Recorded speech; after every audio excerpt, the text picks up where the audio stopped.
All right, workplace romance, lots of times considered a bad idea, but they don't have to get messy.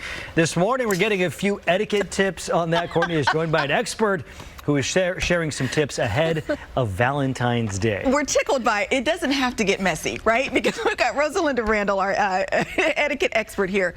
Workplace romances happen everywhere. It doesn't matter where you work. It doesn't matter, the generations. It happens everywhere. Just some things you should know. For example, the company policy. I mean, I feel like saying, duh, kind of. But, check your company policy. You did sign it, and a lot of companies forbid romantic relationships, or they want you to disclose it as you enter romantic relationships. And most of them, which is for obvious reasons, do not allow boss-subordinate relationships. I mean, that's just, again, for obvious reasons. So check the company policy before you enter or hook up. So here's the other thing, because we are getting closer to Valentine's Day, a lot of times people want to show it off and they want to do social media and all the things, but you say you have to be wary of those kinds of things also. A little bit. I'm not telling people what to do. They want to do it. Maybe they have private accounts, maybe they don't. And even with private accounts, if the people you're associated with share it or use it later, be careful. And also, as you enter a relationship, especially at work, hold off with those intimate sharing things, just like sexting and sharing intimate photos and things, because sometimes, I don't want to be a downer, but sometimes you break up. And then it comes down to really personal, professional ethics, morals, principles, whatever you want to call them, where people feel like, okay, especially if you're scorned, well, I've got these, I'm going to get back at you. So for professional purposes, limit. Right, limit. And to that point, try not to bring those problems to work. Which again, it just seems like it's common sense, but most you've definitely. seen it. I mean, we all bring problems. Our teenager is on our nerves or whatever it happens. But because you are the focus, people know you as a couple at work. You sit next to each other at meetings. You have lunch every day, and then you don't.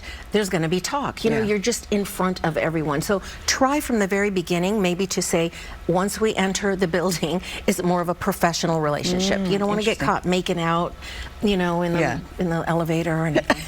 Makes people uncomfortable. Right. Well, speaking of other folks in the building or in your workspace, coworkers also play into this. Is this something that you should discuss with your coworkers? Is this any of their business? What does that look like? It is their business if you're close to them. If you have a relationship, we're seeing each other. Unless you want to maintain that, well then they don't want to. You better not be caught, passing notes or canoodling, whatever it is. But with your coworkers, keep the super intimate things to yourself. Okay. I wouldn't share them. It could make them uncomfortable, and then they have to pick sides if you break up, and it's just can be messy. And then the one thing, also don't want to be a downer, and we'll leave it on this one. Career opportunities arise. You might be in a relationship, but then it might send you somewhere else because of your job. Most definitely. So one added thing is talk, plan, and even make rules and boundaries when you enter that relationship. Because yes, what if one of you becomes the boss? Can your relationship handle it? Or you get an out-of-state job opportunity? What's going to happen? And also be careful with relationship status. Social media isn't always accurate. If you only see them every other weekend, maybe they're in a long-distance relationship and you just fill the time while they're in town. So be careful with that.